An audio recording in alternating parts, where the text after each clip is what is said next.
American Express is excited to announce the findings of our first annual American Express CFO Global Business and Spending Monitor.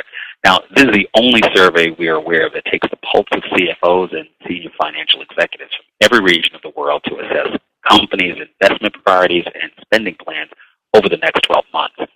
It also gives insight into how their strategic priorities have shifted in response to the current uncertainty in the economic climate. One of the most interesting findings is that companies are leveraging their learnings from actions taken during previous downturns to help guide them towards growth this time around. Secondly, while these companies plan to be conservative in their spending, they're also trying to get more out of every dollar they spend, really to invest in ways of doing more with less. Additionally, they're actively pursuing opportunities to reach new customers through investments in PR, marketing, advertising, and exploring M&A opportunities. And lastly, one of the things that the findings highlight is that companies are trying to be much more efficient through a combination of organizational, technological, and process improvements.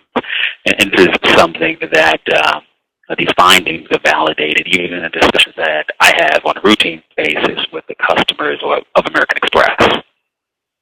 The current climate is certainly having an impact on companies, but not necessarily in a negative way.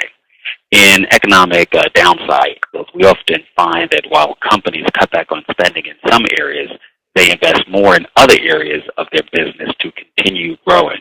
And I think that's what we're seeing today.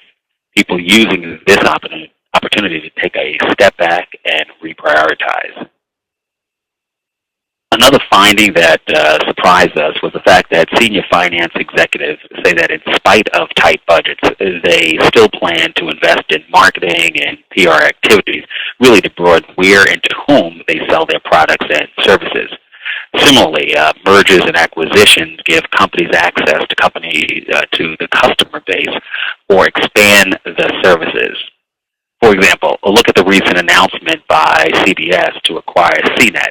CBS explained that the primary impetus for the deal was to provide the company with access to CNET's vast audience and distribution channels that can give further reach to CBS's content.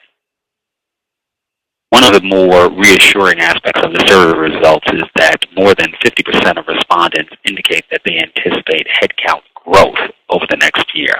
While most of them indicated will only be modest growth, only a very small number anticipate headcount reductions.